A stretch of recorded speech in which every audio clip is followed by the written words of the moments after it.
अक्सर हम सब थिएटर में जाकर या घर पे ऐसी मूवीज देखना पसंद करते हैं जिसमें रोमांस, ड्रामा, इमोशंस, कॉमेडी और खूब सारा एक्शन हो, जिससे अच्छा खासा हमारा टाइम पास होता है और मजा भी बहुत आता है। जिनकी स्टोरीज एक जैसे ऑलमोस्ट रहती हैं बट कॉन्सेप्ट भी सेम फॉर्मूले पर बेस्ड होता है। लेकिन कुछ ऐसी भी मूवीज होती हैं जिनके कॉन्सेप्ट और स्टोरी थोड़ा हटके होते हैं और आपको सोचने पर मजबूर कर देते हैं कि ऐसी भी कहानियां सोची जा सकती है। तो आज मैं आपके लिए लेके आया हूँ 5 ऐसे अननोन अंडररेटेड मूवीज जिनके नाम तो शायद आपने सुने भी नहीं होंगे बट इनका कॉन्सेप्ट एंड स्टोरी थोड़ा हटके है और ये ज्यादातर साइकोलॉजिकल थ्रिलर मूवीज के जॉनर में फिट बैठती हैं। ऐसी मूवीज जिनको आप एज अ टाइम पास या दोस्तों के साथ बैठ के एंजॉय कर सकते हो और आपका इंटरेस्ट भी बनाए रखेगी ये फिल्म्स। और ये पांचों मूवीज को रैंकिंग करना तो नहीं चाहिए बट फिर भी मैंने अपने हिसाब से इन्हें सेट कर दिया है। So without any further ado let's get started.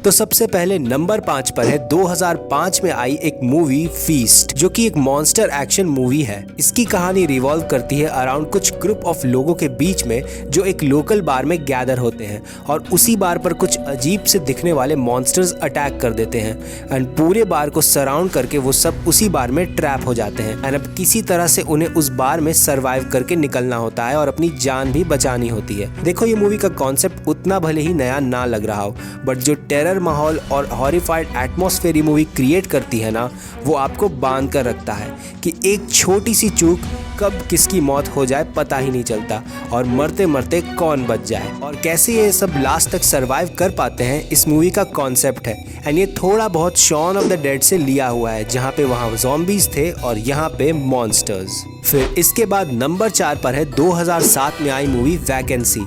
इसकी कहानी है कि एक कपल हॉलिडे मनाने के लिए एक वेकेशन पर जा रहा होता है एंड तभी रास्ते में इनकी गाड़ी खराब हो जाती है रात के टाइम पर। तो रात गुजारने के लिए ये लोग एक मोटेल में नाइट स्टे करने का डिसाइड करते हैं, जो कि बिल्कुल अनजान जगह पर होता है, शहर से बहुत दूर। बट जब ये रूम्स में जाते हैं तो इन्हें रियलाइज होता है कि इनके रूम्स में वीडियो कैमरास लगे हुए हैं जो कि इन्हें रिकॉर्ड कर रहे हैं एंड उन्हें वहाँ पे एक वीडियो टेप मिलता है जिसमें इस मोटेल में पिछले लोग जो आए थे ठहरने उनके मर्डर का वीडियो होता है। और तब ये लोग उस मोटेल से निकलने की कोशिश करते हैं लेकिन उस मोटेल का रिसेप्शनिस्ट और बाकी काम करने वाले सब उन्हें सराउंडेड कर लेते हैं और ये कैसे रात भर वहां से निकलने की जद्दोजहद करते हैं, इसी बारे में है ये फिल्म। और लास्ट तक ये फिल्म आपका इंटरेस्ट बना के रखेगी कि आखिर ये बच पाएंगे या नहीं। फिर इसके बाद नंबर 3 पर है 2008 में आई मूवी स्ट्रेंजर्स, जो कि एक रियल इंसिडेंट पर बेस्ड है। तो इसकी स्टोरी है क्रिस्टियन और जेम्स नाम के एक कपल की, जो अपने वेकेशन वाले घर में रात को एक पार्टी से लौटते हैं और उनके दरवाजे पे एक लड़की दस्तक देती है जो उनसे पता पूछ रही होती है। फिर अचानक से कहीं और से 2 और लोग मास्क पहने हुए आ जाते हैं और इनके घर में घुस के इन्हें मारने की कोशिश करने लगते हैं। ये कहानी एक्चुअली में बेस्ड है रियल लाइफ में 1980s के Tate murders and Manson family के केस पर, जिसमें एक ही रात में मैनसन फैमिली के कुछ सीरियल किलर्स ने famous Hollywood actress Sharon TET के घर में घुस के वहां उसका मर्डर कर दिया था और उसी रात को बाद में एक और कपल का मर्डर किया था। एंड इसी मूवी का एक और सीक्वल आया था 2018 में, The Strangers Prey at Night, जो कि मेरे अकॉर्डिंग फर्स्ट वन से भी ज्यादा बेटर है क्योंकि उसकी स्टोरी बेटर है और उसका एटमॉस्फेयर भी पहले वाले से ज्यादा थ्रिलिंग है। ओके, सो इसके बाद नंबर 2 पर है 2016 में आई एक stand alone movie the void. और अभी तक जितनी मूवीज मैंने बताई हैं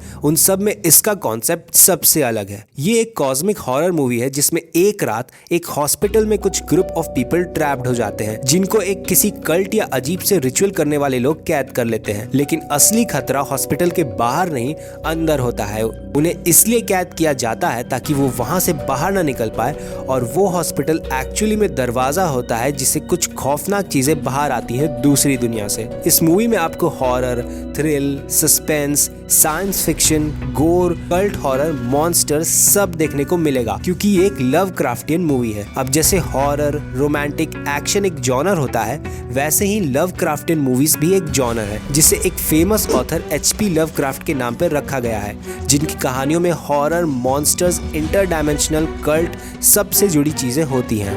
एंड बहुत सी मूवीज जैसे evil dead, annihilation, Prometheus, Chernobyl, cabin in the woods, under water, यहाँ तक कि famous game dungeons and dragons भी लवक्राफ्ट के स्टोरी से ही इंस्पायर्ड थे। तो I definitely recommend the void movie आपके लिए। एंड फाइनली नंबर 1 पर है 2019 में आई मूवी द रूम, जिसका कॉन्सेप्ट मुझे सबसे ज़्यादा पसंद है। और जब मैंने इसे पहली बार देखा था तो ये सोचा था कि इस पे एंडलेस स्टोरीज बनाई जा सकती है और इसका अब तक कोई सीक्वल क्यों नहीं आया। तो द रूम की बेसिकली कहानी है एक यंग कपल के बारे में जो एक नए घर में शिफ्ट होते हैं और उस घर के एक हिस्से में एक छिपा हुआ सीक्रेट रूम होता है। और उस रूम की खासियत ये होती है कि उस रूम में आप जो भी विश मांगते हो वो पूरी हो जाती है, चाहे वो कोई मटेरियलिस्टिक चीज़ हो या फिर एक जीता जागता इंसान या जानवर। आप जो भी मांगोगे मिलेगा। और इसी पे ये पूरी मूवी की स्टोरी बेस्ड है। एंड जैसे जैसे कहानी आगे बढ़ती है ये आपको लास्ट तक हुक तो करके रखेगी ही, लेकिन आपके दिल में एक हॉरर वाला एलिमेंट भी रखती है कि अब क्या होगा। एंड ये जितना मैंने आपको बताया है ये फिल्म की सिर्फ 30% कहानी है, एक बेसिक आइडिया। ये फिल्म इससे बहुत ही ज़्यादा है और ये फोकस करती है कि इंसान का लालच ऐसा होता है कि वो कभी ख़त्म नहीं हो सकता, चाहे उसे जितना भी दो। उस लालच में वो ऐसे ऐसे काम कर जाता है जिसके कॉन्सिक्वेंसेस उसके बाद में उसे भुगतने पड़ते हैं। एंड मेरे तरफ से स्ट्रांगली रिकमेंडेड है ये फिल्म कि आप इसे ज़रूर चेकआउट करना। एंड ये मूवी आपको Amazon प्राइम वीडियो पे अवेलेबल मिल जाएगी। तो ये थे टॉप 5 मूवीज़ जो आपको ज़रूर चेकआउट करने चाहिए, जो आपके माइंड को ब्लो कर देंगे। एंड कमेंट करके मुझे बताना कि इसमें से कौन सी मूवीज़ आपने देखी है और वो कैसी लगी आपको। सो दैट्स इट, आज के लिए बस इतना ही। अगर आपको ये वीडियो पसंद आया तो लाइक करना, शेयर करना, सब्सक्राइब तो ज़रूर करना और कमेंट करके बताना कि आपको ये वीडियो कैसी लगी। मिलते हैं आपसे आपके नज़दीकी यूट्यूब के ऐप पर, तब तक के लिए सी या टाटा बाय बाय।